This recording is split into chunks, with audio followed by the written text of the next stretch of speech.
అంతా కూడా నీ తాబేదారులు, నీ సమ్మతీయులు అందరూ నీకు సంబంధించిన మీడియా వాళ్ళని పెట్టుకుని వాళ్ళతో క్వశ్చన్లు ఎంచుకుని నేను అడుగుతున్నానయ్యా, చంద్రబాబు నాయుడు గారు మీరు 5 సంవత్సరాలు ముఖ్యమంత్రిగా ఉన్నారు. గతంలో మీరేం చెప్పారు? అప్పుడు మర్చిపోయారా?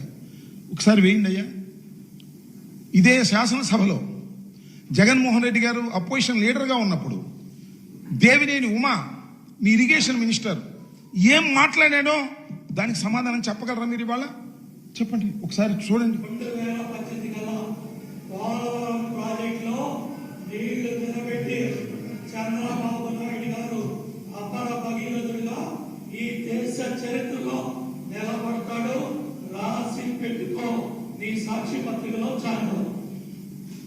ఈ రాసి పెట్టుకో అన్న ఆయన లేడు. ఇప్పుడు ఇంకో ఆయన వచ్చాడు పక్కన, ఇరిగేషన్ మంత్రి గారు, పచ్చ చొక్కా వేసి కూర్చున్నాడు. నిమ్మల రామానాయుడు గారు బాగా స్టడీ చేసే మనిషే. నేను శాసనసభలో కూడా చూసి ఆపోజిషన్లో ఉన్నప్పుడు ఆయన ఏం మాట్లాడలేదు. ఇవాళ ఇరిగేషన్ మంత్రి గారు ఎందుకు మాట్లాడలేదు? కారణం ఒకటే, ఆయన ఇంకా అర్థం కాల. అర్థం చేసుకుంటాడు. నేను చెప్పాను చాలా క్లిష్టమైంది, అర్థం కాదు అని. నీకు కూడా చాలా అర్థం కాల. ఇంకా నాకు అర్థమైంది, పెద్దవాడు అనలేదు కానీ నీకు కూడా ఇంకా అర్థం కాల.